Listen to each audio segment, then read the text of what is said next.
పిల్లల్లో గురకని మనం సీరియస్‌గా తీసుకోవాలా? అంటే నిజంగానే సీరియస్‌గా తీసుకోవాలి. ఎందుకంటారు? గురకొచ్చేది మన ముక్కు భాగంలో ఏదన్నా అబ్‌స్ట్రక్షన్ ఉండడం వల్ల వస్తుందనమాట. Upper airway abstraction. సో, అలా అయినప్పుడు ఏం జరుగుతుంది అనంటే, పిల్లలకి ప్రాపర్‌గా ఆక్సిజనేషన్ అనేది అందదనమాట. సో, దానివల్ల ఏమవుతుంది అనంటే, వాళ్ళ వాళ్ళ గ్రోత్ కానివ్వండి, హైట్, వెయిట్‌లో తేడాలు రావచ్చు. అంటే సరిగ్గా ఎదగకపోవచ్చు. తర్వాత ఏంటి అంటే స్లీప్ డిస్టర్బెన్సెస్ ఒస్తాయి. ఇవి కూడా కాకుండా ఇంకా లాస్ ఆఫ్ అపెటైట్ అంటే ఇది లాంగ్ టర్మ్‌లో మనం గురకని అబ్జర్వ్ చేసుకోలేదు అనంటే కనుక వచ్చే క ప్రాబ్లమ్స్ ఏంటి అనంటే ఒకటి loss of appetite, sleep disturbance, వాళ్ళ గ్రోత్ అనేది తగ్గిపోవడము అండ్ ఫర్దర్‌గా ఇంకా చూసుకుంటే కనుక ఒబేసిటీ కూడా వచ్చే ఛాన్స్ ఉంది. ఎందుకు అనంటే స్ట్రెస్ హార్మోన్స్ అనేవి రిలీజ్ అవుతాయి. వాళ్ళ స్లీప్ క్వాలిటీ అనేది తగ్గిపోతుందనమాట.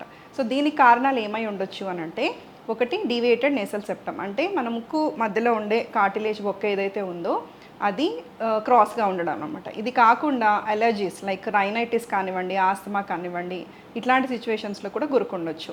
ఇవి కాకుండా టాన్సిల్స్, అడినాయిడ్స్.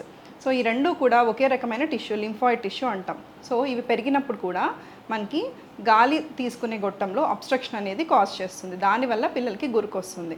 సో, లాంగ్ టర్మ్‌లో గురక రావడం వల్ల పిల్లలకి ఎలాంటి ఇబ్బందులు కలుగుతాయి అనేది మనం ఇప్పుడు మాట్లాడుకున్నాం కాబట్టి, మీరు ఖచ్చితంగా ఒకసారి మీ డాక్టర్‌ని సంప్రదించి వీటిలో ఏమన్నా కారణాలు ఉన్నాయేమో తెలుసుకోవాలనమాట.